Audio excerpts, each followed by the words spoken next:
Easy with the gun there. Easy. Easy. Hey, how's it going, guys? So, yeah, I'm stalling. Yes, I'm stalling. We're waiting for my video to finish processing. Again, like I always do. Hey, I was busy. I was real busy today and have been busy the last couple days. And been very busy. That's good though. I like being busy. But okay, so here's what I want to do tonight. I want to talk about something that stands out to me in the scriptures and in the world we live in today. Something that matches, like, really closely, and I think you guys can understand where I'm coming from. So before our video, while we're waiting for our video, so I'll do this kind of the opposite way I was going to. I was going to start off watching a 10-minute video that is processing right now. And then we're going to go over the scriptures. But what we're going to do now is right away, we're going to go over the scriptures. You weren't supposed to see that tab, so don't rewind and look at it, what it was. Okay. So the beasts out of the sea in Revelation 13. I just want to point something out. Verse 2 says, "And the beast which I saw was like unto a leopard, and his feet were as the feet of a bear, and his mouth as the mouth of a lion. And the dragon gave him his power, and his seat and great authority."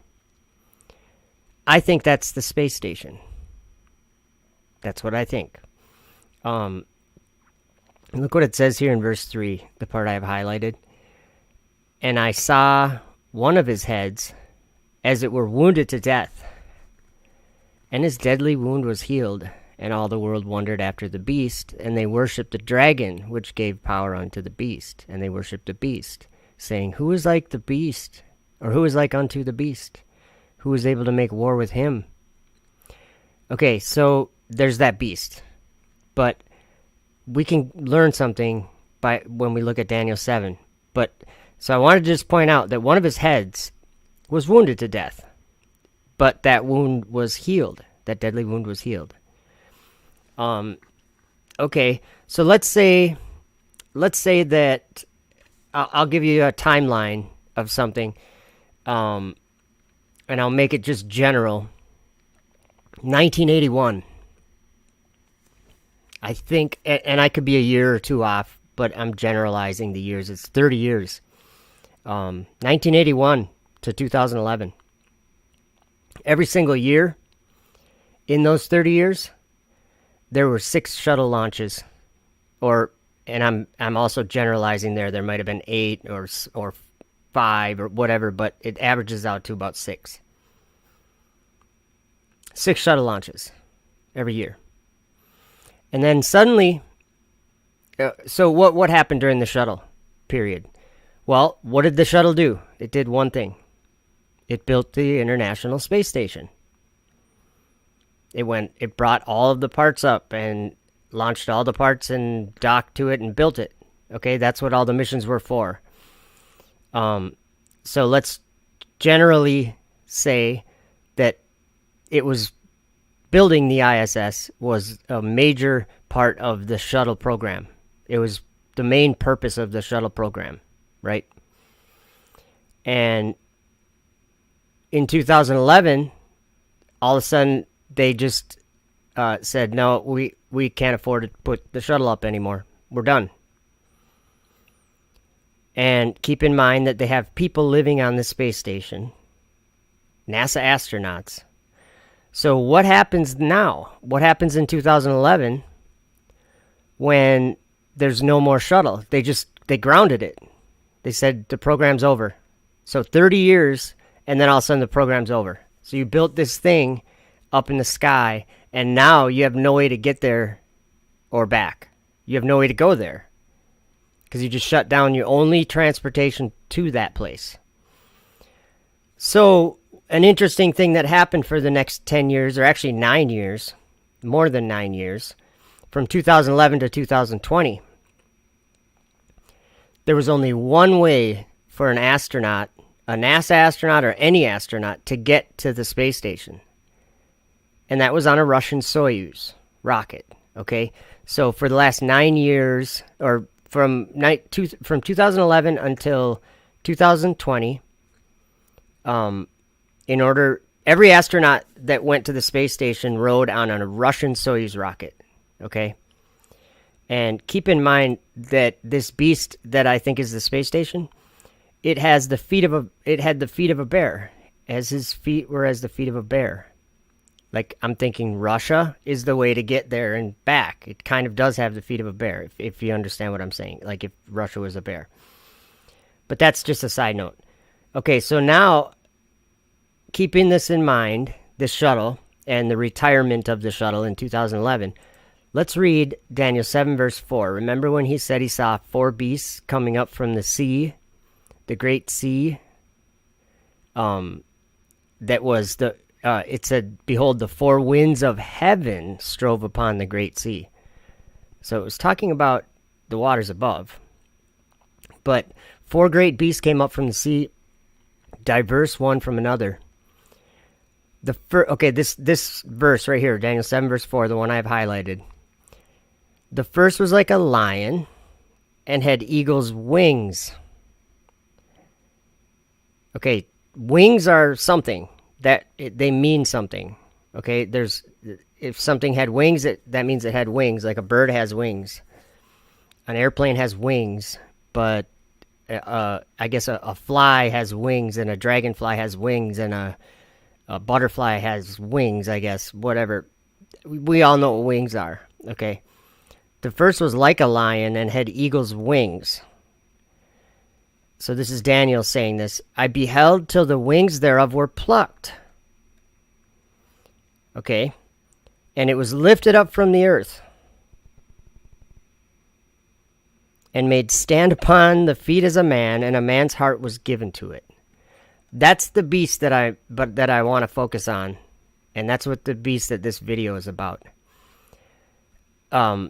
If there was something that I've mentioned in this video that had wings that were plucked. Wings that were plucked. What happened to the shuttle in 2011? It was just shut down. Its wings were plucked, kind of, right?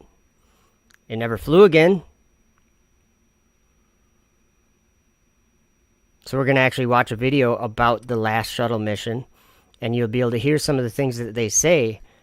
And so it's probably good that we're going over the scripture, or these scriptures first. So I want to go over this, though. Let me do this. We just need to have an image of the space shuttle up there while I read this verse to you again. Okay, let's just look at it on the launch pad. Or we'll look at this picture here. Okay, see that picture? That's how it launches. Here's another picture. It launches like that. Okay. Now let's look.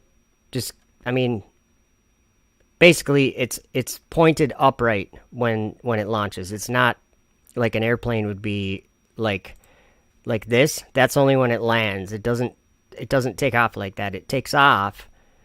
It starts in this position, right like that. This was actually probably the best picture. It starts like that, and it launches, and it lands like an airplane. Okay, or did, I should say. It landed like an airplane. So keep that in mind, and let's look at that verse again. So the first was like a lion and had eagle's wings. I beheld till the wings thereof were plucked, and it was lifted up from the earth. Well, that's an interesting factor, isn't it? Daniel said he saw it being lifted up it was lifted up from the earth. Well, let's just go back to this. Look at the shuttle's also lifted up from the earth. See that? And look at the verse. And it was lifted up from the earth and made stand upon the feet as a man. Look at it again. It is kind of like on its feet like a man. If it was an animal, I guess. Do you guys see what I'm saying? There's so much in just this one verse in Daniel 7 that's so interesting to me. And these 4 great beasts, it makes sense because the next one, it's like a bear. And it raised itself up on one side, just like a rocket does before it launches. And it had 3 ribs in the mouth of it, between the teeth of it. And they said, thus unto it, arise, devour much flesh. Oh, there's our video. Sweet. Do you guys notice that all these beasts are going up to the sky, up to the heavens? They're being lifted up from the earth, told to arise. The next one after that had dominion was given to it, and the context of the dominion in this chapter is talking about the dominion of the host of heaven. It was taken by transgression, and then at the end, the saints take it away, and then Jesus has it. The Son of Man, one like the Son of Man, is given or has a dominion that lasts forever. So the dominion of the host of heaven, which I would call something that the ISS has, is only a temporary thing, and it was done in sin. Just like the Tower of Babel. They were wicked in their hearts, and they wanted to war against God and smite him, and they wanted to remove him from the heavens and place their own gods there and serve them and do these, ascend into heaven. That's what they want to do. Interesting that NASA wants to ascend into heaven, isn't it? Because that's actually, all that means is NASA is a Luciferian, and they should be open about it, really. It's clear in the Bible that Lucifer wants to ascend up to the sky and exalt his throne there. And I just keep saying this over and over on my videos because it's something that it's very clear in the Bible, in these visions, that these beasts come, and we don't know what they are, but when these guys are describing these things, they sure sound like, let me just show you an interesting picture. Okay, remember this, the one after this, the second one, that was like to a bear, like maybe Russia? Well, let me just show you. It said it's raised itself up on one side, and it had 3 ribs in the mouth of it, between the teeth of it. Let me just show you something. Russian Soyuz astronauts. We'll just do a Google Images. I just want to show you a picture and then read that verse again. Okay, just look at this picture. Do you see these 3 sardines in this thing? Okay, listen to the verse now again. It had 3 ribs in the mouth of it, between the teeth of it. Look at that. And they said to it, arise. They're like piloting it, okay? And it did raise itself up on one side. Before it launches, it starts horizontal, and then it raises itself up on one side, and then it launches. Interesting stuff. I was just trying to see if there's one of it being raised up. Anyway, you guys have seen it, I'm sure. So now I'm going to grab the video, and then we're going to watch it. I want you guys to pay attention to this. What I'm specifically trying to point out is that I think the space shuttle is what has built the ISS. It kind of started the whole thing for the ISS. Made it possible, let's say.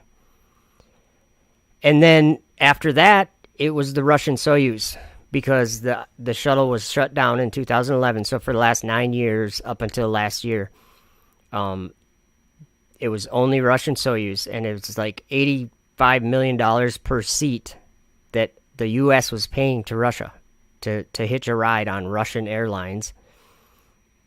If you get what I'm saying. We had to buy tickets from Russia. NASA had to buy tickets from Russia to get to the space station. I consider that to be a deadly wound, and its SpaceX Dragon now is bringing the astronauts to and from the space station. That wound is healed. Do you guys get what I'm saying? And I'm not trying to make this video a super long one and drag it out. I just want to point out as clearly as I can that when we're talking about these beasts, or when we're reading about these beasts that John and Daniel saw, and the things that they said about them, they're visually seeing these things. So because they say, I saw, I beheld, look, you know what I mean? They're continually saying that they were seeing these things in visions or dreams.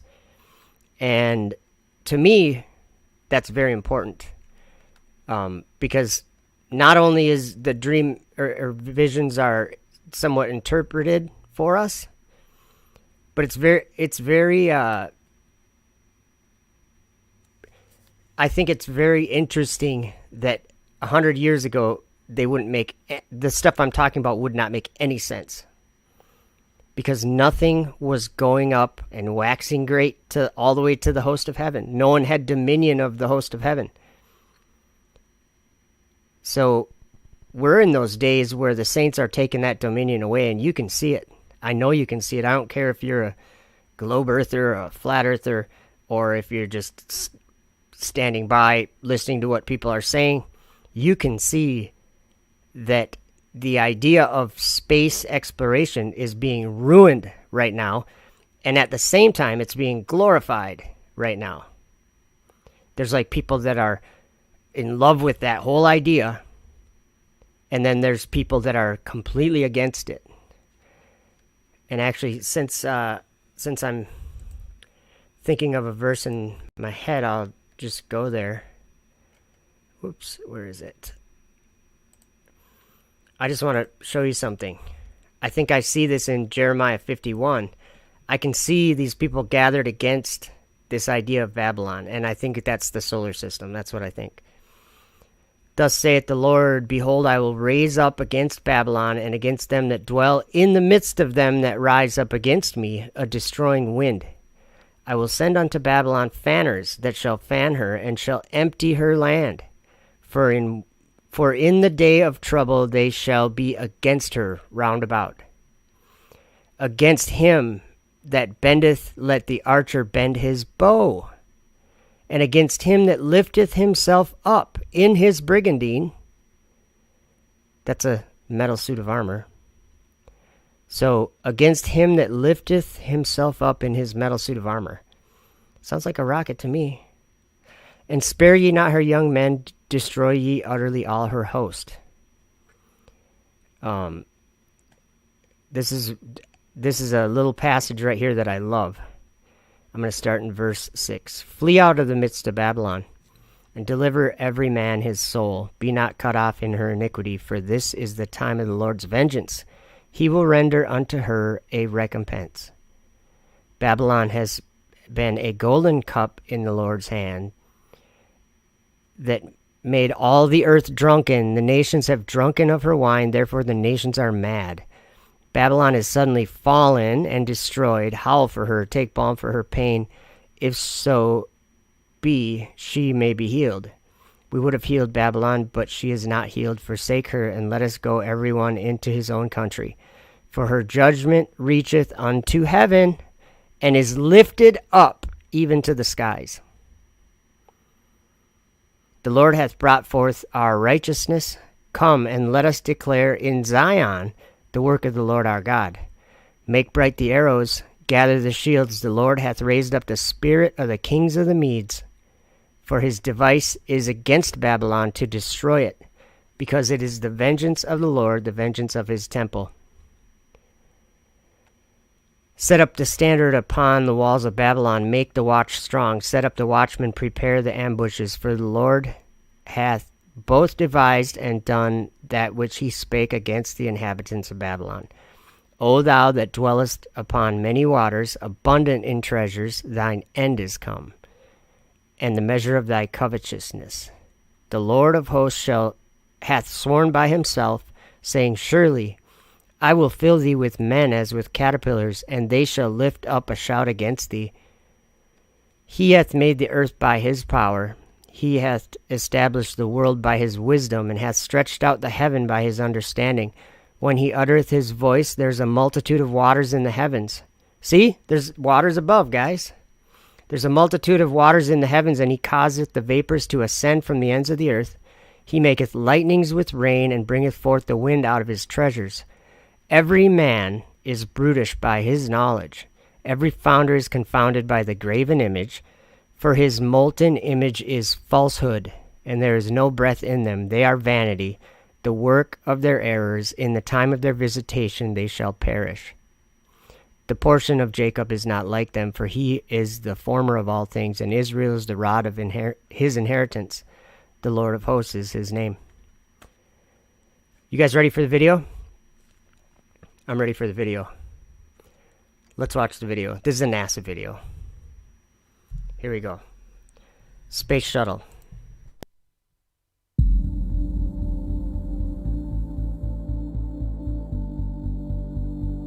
Nobody knew where we would be 10 years ago. It got really quiet here at the Kennedy Space Center. I am so sorry that I had to pause that. Did you hear what he just said? He's wrong. Let me replay what he just said, because he's wrong, and I'll tell you how he's wrong. Nobody knew where we would be 10 years ago.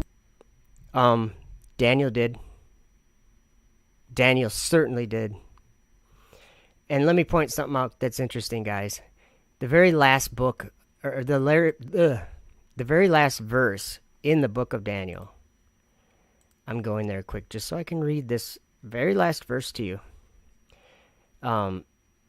So Daniel's being told these things in Daniel 12, and the last thing he gets told is this: But go thou thy way till the end be, for thou shalt rest and stand in thy lot at the end of days. I think Daniel's given us his testimony today, guys. And I'm not even kidding. Daniel the prophet is giving us his testimony through the Holy Spirit. And that's actually something that I've believed for a long time. Same with John. Same with all these prophets. Okay, back to the video. Daniel knew, so this guy was wrong. It got really quiet here at the Kennedy Space Center. But I don't think anyone really could have envisioned where we are today. And liftoff. Liftoff. Liftoff. Today, weather permitting, Atlantis will display its power and spectacle one last time under the direction of Flight Director Richard Jones. And the shuttle was sort of iconic. You know, there weren't many spaceships that looked like it. There weren't any that landed like it. And I think it had become sort of so commonplace. Yeah, you know, this shuttle flies 6 times a year. It has done it ever since I was a little kid, or even before I was born. And I think it just became a bit of a surprise to the world that, wow, it's not going to fly anymore. Here's our commander, Chris Ferguson. He's in the suit-up room going over to pilot Doug Hurley. And here is Mission Specialist number 1, Sandy Magnus. This is Rex Walheim. He's our Mission Specialist number 2. He's making his 3rd space flight. He's spent more than 24 days in space. It was a real honor to be a part of the last shuttle mission, STS-135, because it was such an important mission from the viewpoint of really showcasing what the shuttle program accomplished during its whole 30 years. And here they come. I always looked upon a shuttle flight as like preparing for Christmas. You know, all the work is done ahead of time. You know, all the shopping and the cooking, and that's what training is like. You know, when you launch, that's like Christmas Day. You get, if you did everything the right way, preparing for it, it's all fun. Jones has already polled his team for a go for launch from a systems perspective, as has the International Space Station Flight Control Team, led today by Flight Director Emily Nelson. This is an incredibly experienced and dedicated team that gets the people on the orbiter.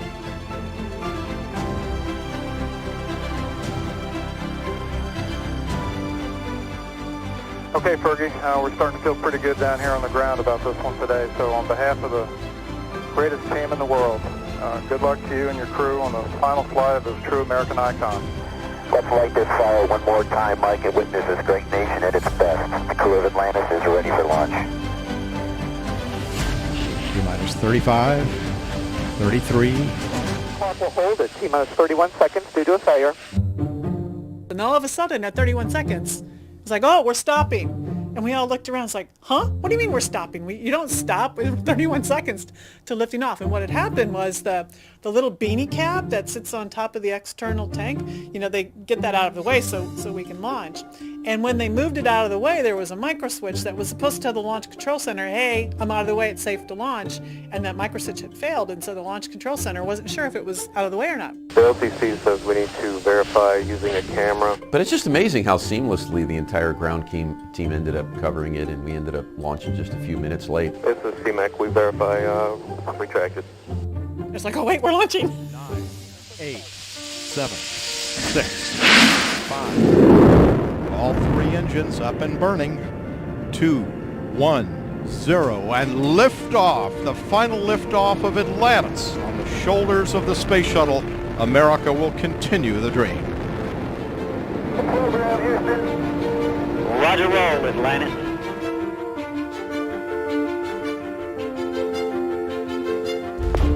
Atlantis station on the big loop. We have you in sight.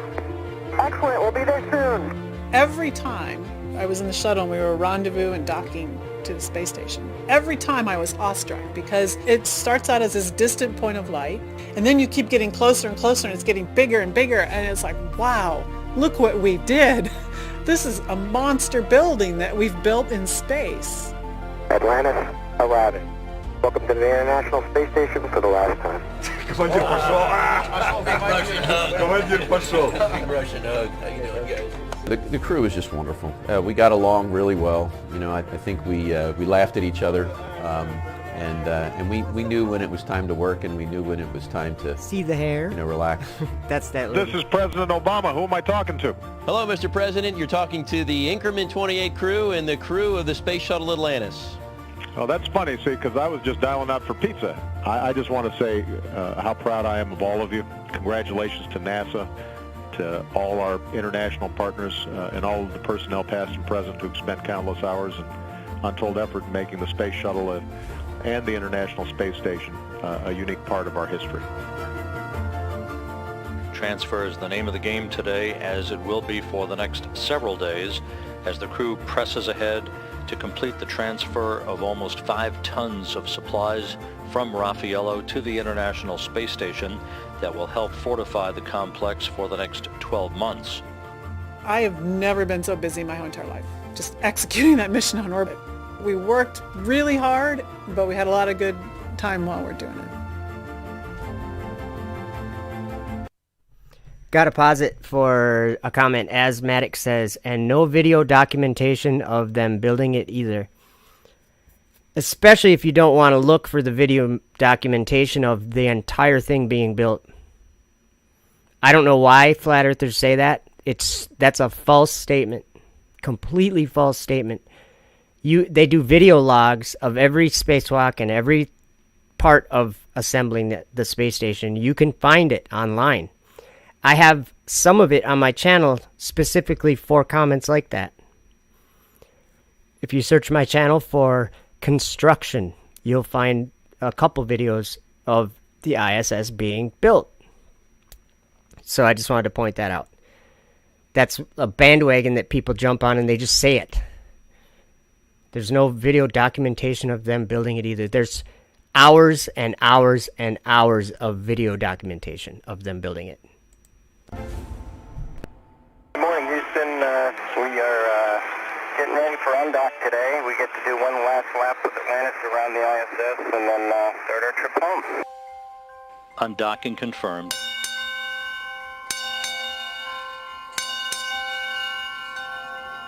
Atlantis departing the International Space Station for the last time.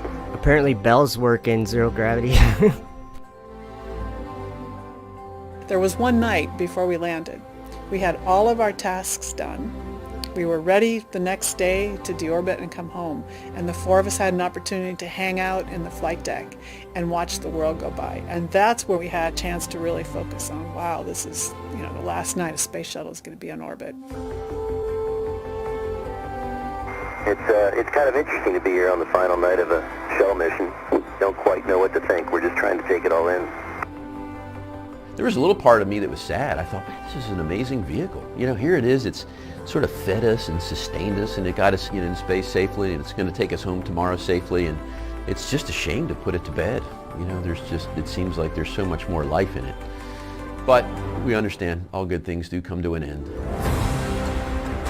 Atlantis Houston, you are go for the deorbit burn, and you can maneuver on time.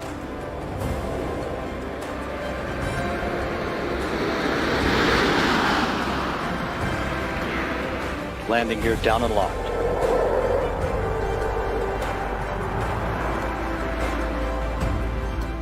Main gear touchdown. Hurley now deploying the drag chute. Having fired the imagination of a generation. Having fired the imagination of a generation. Well, guess what? Daniel said this. The first was like a lion and had eagle's wings. I beheld till the wings thereof were plucked. And it was lifted up from the earth and made stand upon the feet as a man, and a man's heart was given to it. Just saying. A ship like no other, its place in history secured. The space shuttle pulls into port for the last time. Its voyage at an end.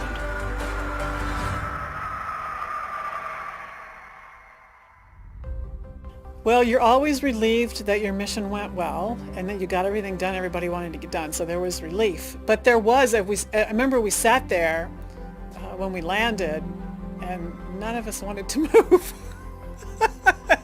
because we knew that was it. The minute we left the shuttle, and got out of our suits, that it was all over, and we're just kind of looking around, okay, who's going to move first?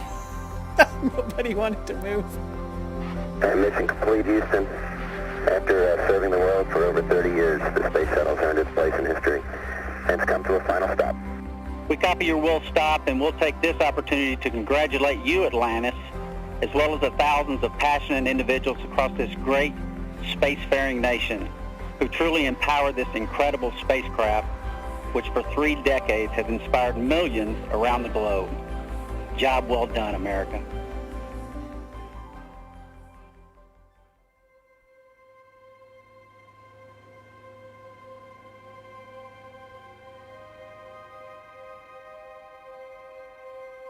It's interesting to be, I guess, a sort of a leader in the Boeing company with the ability to influence not only the design of a spacecraft, but also have an opportunity to talk to a lot of our young engineers.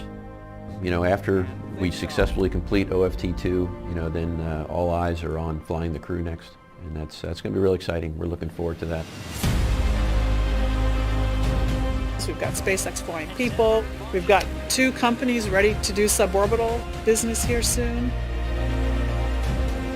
We've got the Artemis 1 launch in the near future. I mean, there's so many things that are now, after this decade, ready to emerge and really, I think, excite the public about all the great things we're doing in space.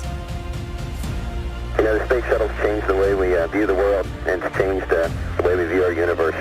There's a lot of emotion today, but one thing's indisputable. America's not going to stop exploring.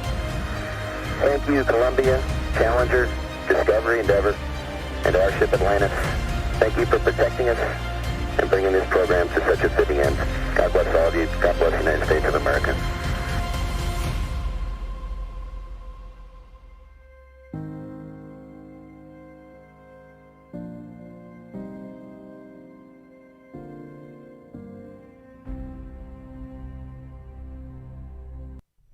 So this space shuttle retired in 2011.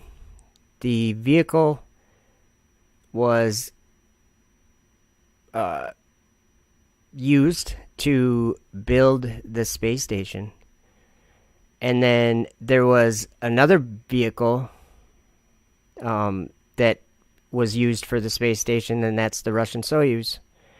And then there was another vehicle that was used, or is used today, to get astronauts to and from the space station, and that would be SpaceX Dragon. There's a dragon flying in the firmament. The world is flat, known for thousands of years. Station, this is Houston. Are you ready for the event? Our question is, what is the exact purpose of having humans live on the space station? Thanks. We're going to put in a new experiment next week that's coming up on Dragon. We're leaving Earth. Dragon. The space station is a robust, tough spaceship. And we are, for the first time in history, with this space station, as a planet, as a species, we're leaving Earth. The weird part about it is space is so incredibly black, so incredibly dark. We're leaving Earth. Dragon. It's a bottomless pit. The space station is, we're leaving Earth. Dragon. Of deep black. Almost so deep it almost has a texture when you look at it. And the smell in there is a little bit like that trace of a smell of gunpowder or burnt steak, or sort of like brimstone, like a witch has just been there. Dragon. And in the sun, in the shiny part, it's 150 degrees. The part of you that's in the sun, it's plus 250 degrees. And in the shade, it's minus 120 degrees. In the shade in space, it's like minus 250 degrees. But it's a bottomless pit. The smell in there is a little bit like brimstone, like a witch has just been there. Brimstone, like a witch has just been there.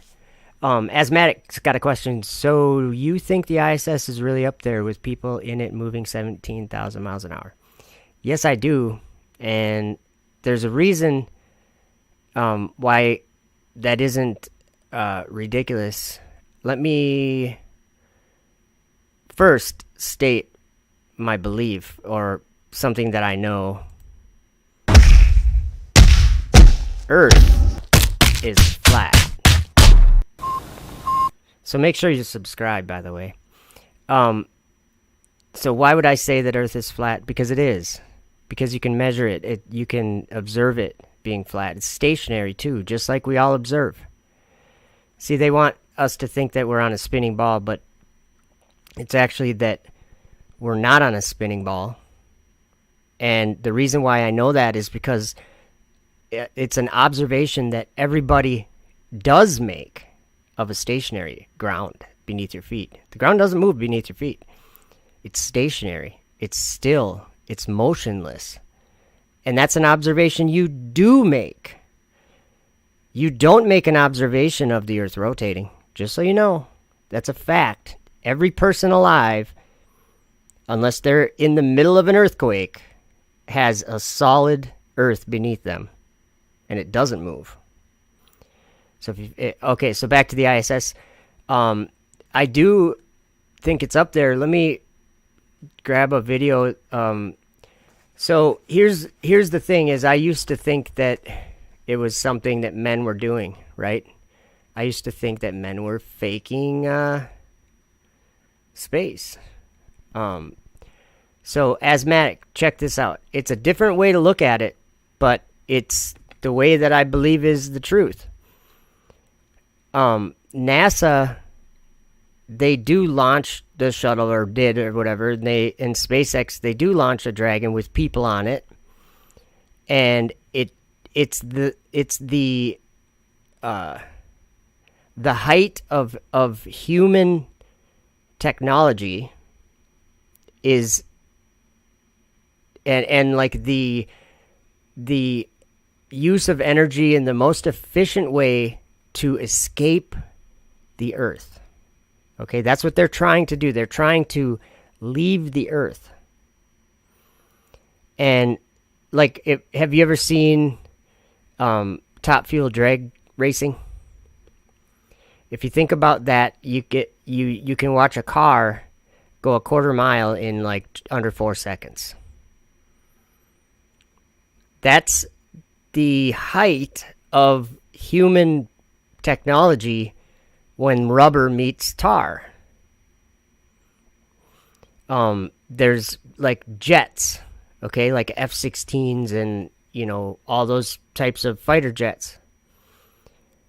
The height of technology for moving through the air is that's what the military does with jets, and, you know, things like the SR-71, and we can move really fast through the air, but there's a limitation because the air it's like a brick wall if you're going very fast, and it heats, like it'll heat up anything. It'll immediately, the heat and pressure that is created when you're moving fast into the atmosphere, or if you're moving through the air, you can feel it. Stick your hand out the window, you can feel that resistance against your hand when you're driving down the road, I should have said. So the point I'm trying to make is this beast system that people always talk about, it isn't something, just evil in the world. Let's get specific. It's very specific, the things that the beasts that these guys described. They were going up, they were being lifted up from the earth, told to arise. One had dominion of the host of heaven. They were all up in the sky. All these beasts were going up to the sky. In Daniel 8, verse 10, and it waxed great, even to the host of heaven, and it cast some of the hosts and of the stars to the ground, and stamped upon them. In Revelation, the dragon, which is Satan, where was he fighting with Michael and his angels? In heaven, up in the sky. I think it's very important that we realize that the beast system is the space station and all of the support that built it. Those 4 beasts that Daniel describes, he describes what I think is the space shuttle, and then he describes what I think is the Soyuz, the Russian Soyuz, and then he describes the space station, and he says it had dominion, or it was given dominion. And then after that, I think he describes the Falcon 9, SpaceX's rocket that has put all the other rockets to shame with its ability. It can launch a lot of weight or a lot of mass or whatever into orbit. But the dragon is part of this story, and the dragon does resupply the space station. So what I'm trying to get at is these make sense to me. And this story in Daniel 7 is encouraging, because it's, let me see here. I forgot I was actually trying to get a video too while we were, while I started talking about that.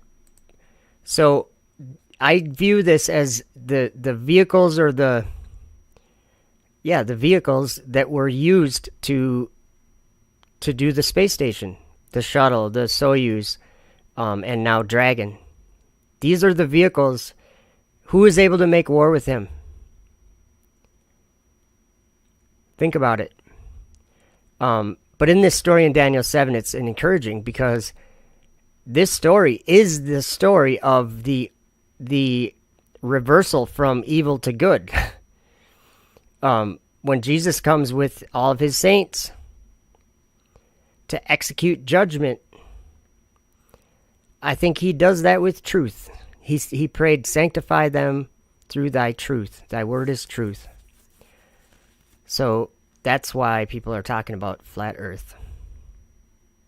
It's something that frees you. I was listening to Austin Whitsitt doing his, what does he call it? I forgot what it's called. Where he's out there speaking truth to people in public. I can't believe I can't think of that word right now. But when he's talking, and he's like, you can laugh at me and it doesn't bother me, because when I believe the truth, it freed me. It freed me. It set me free. And Jesus even said that. He said, if you follow, what did he say? If you stay in his word or something like that, that you are his disciple. And then he said, and ye shall know the truth, and the truth shall make you free. And it does make you free. So that's why people are talking about it, debating it. That's why it's even a topic of interest in 2021, you know. So this story is the story of the saints taking away that dominion that the beast had. I'm trying to find the actual verse. Okay. Let's see. I beheld and the same horn made war with the saints, and prevailed against them, until the Ancient of Days came, and judgment was given to the saints of the Most High, and the time came that the saints possessed the kingdom. We win this war. You know how it always feels like when you think of like all the evil in the world, and you're like, why is it like this when there's God? You know what I mean? Why does God allow this? Well, I don't understand all of his timing, but I do know that there does come a time when the battle that we all would think about hoping that it could be won right now. We'd all like it to be that way. That battle is going to be won. And that's when New Jerusalem comes down and from heaven, and the temple of God, and God dwells with men. That's what this is talking about. And that's what I believe that this whole debate is about. Don't believe in space.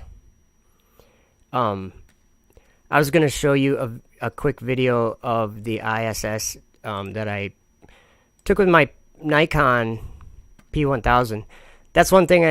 If people doubt the ISS or whatever, go do your due diligent research. Go get a simple app on your phone to track the ISS and learn how that app works. It's very simple, and you'll be able to watch it fly over your house probably way more often than you think it does. Almost every day you can see it, and some days you can see it twice. But that doesn't mean it proves what it is or something like that. But let me play this video. I'll turn the music off. This is slowed down footage from my P1000. I'm not saying this is real good footage. I'm not saying it proves anything, but I am saying that it's scarlet colored. You can see the solar arrays on it. And you can see what that is. It's exactly what NASA says it is. Now, asthmatic, I was going to comment, space isn't fake. It's actually the pits of hell. It's the side of the pit, the sides of the pit. You know, they go sideways to get into space. You don't go up to go to space. Like Jeff Bezos and Richard Branson, they're kind of deceiving themselves. You can't go up to go to space. You just end up doing a ballistic trajectory, and yeah, you'll get some hang time. But you don't go up to go to space. You're just going to go straight back down if you go up. You have to go sideways. And think of what direction does the firmament move? Moves sideways. Because it moves in a circle above the earth. It moves sideways. So they're going into the firmament, and they think it's their playground, and it's actually going to bring on destruction of this earth. And there's a dragon up there. John warned us about it. So John said there was war in heaven. He saw it. And the dragon was fighting with Michael and his angels. And I think that's what we're watching. So anyway, I'm going to play a video that gives a little bit of insight maybe into something about the firmament.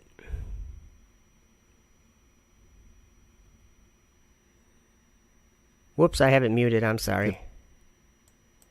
Okay. And the angel answered and said unto me, Follow me, and I will show you the place of the just, where they are led when they are deceased. And after these things, taking thee into the abyss, I will show thee the souls of sinners, and what sort of place they are led into when they have deceased. And I proceeded back after the angel, and he led me into heaven. And I looked back upon the firmament, and I saw in the same place power, and there was their oblivion, which deceives, and draws down to itself the hearts of men, and the spirit of detraction, and the spirit of fornication, and the spirit of madness, and the spirit of insolence. And there were there the princes of vices. These I saw under the firmament of heaven. And again I looked back, and I saw angels without mercy, having no pity, whose countenance was full of madness, and their teeth sticking out beyond the mouth. Their eyes shone like the morning star of the east, and from the hairs of their heads sparks of fire went out, or from their mouth. And I asked the angel, saying, Sir, who are those? And the angel answered and said unto me, These are those who are destined to the souls of the impious in the hour of need, who did not believe that they had the Lord for their helper, nor hoped in him. And he took me down from the third heaven, and led me into the second heaven. And again he led me on to the firmament, and from the firmament he led me over the doors of heaven. The beginning of its foundation was on a river which waters all the earth. And I asked the angel and said, Lord, what is this river of water? And he said to me, This is Oceanus. And suddenly I went out of heaven, and I understood that it is the light of heaven which lightens all the earth. For the land there is 7 times brighter than silver. And I said, Lord, what is this place? And he said to me, This is the land of promise. Hast thou never heard what is written? Blessed are the meek, for they shall inherit the earth. The souls, therefore, of the just, when they have gone out... I don't know why it skips like that. Sorry, I just have to pause it for a minute, and usually seems to fix it. I don't know why it does that. Out of the body are meanwhile dismissed to this place. And I said to the angel, Then this land will be manifested before the time? And the angel answered and said to me, When Christ, whom thou preachest, shall come to reign, then, by the sentence of God, the first earth will be dissolved, and this land of promise will then be revealed. And it will be like dew or cloud, and then the Lord Jesus Christ, the King eternal, will be manifested and will come with all his saints to dwell in it. And he will reign over them 1,000 years, and they will eat of the good things which I shall now show unto thee.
No, Asthmatic, I know you're not trolling. I know that. I recognize your name. I do think that, you can search my channel. If you type in the word construction, you're gonna get a video, probably like a 45-minute video of I think the first 2 modules of the space station being built. But that's all I have for you guys today, and it was fun. And I didn't want to make this a super long video. But yeah, the space shuttle. And what I'm going to do is I'm going to be talking more and more about, or making videos more and more about the beasts and the beast system and the beast that came up out of the bottomless pit.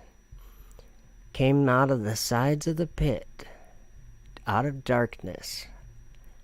Where could that be coming from? So, anyway, nobody at NASA's fooling the world, just so you know. Nobody at SpaceX is fooling the world. The world's believing lies, but there's truth that releases you from believing all those lies. And you can find it by typing in flat earth just about anywhere. So if you're not subscribed, please do. And also, thank you for showing up today. And what I'll do is I'll just leave one more reminder for everyone. Thank you guys, and have a wonderful evening.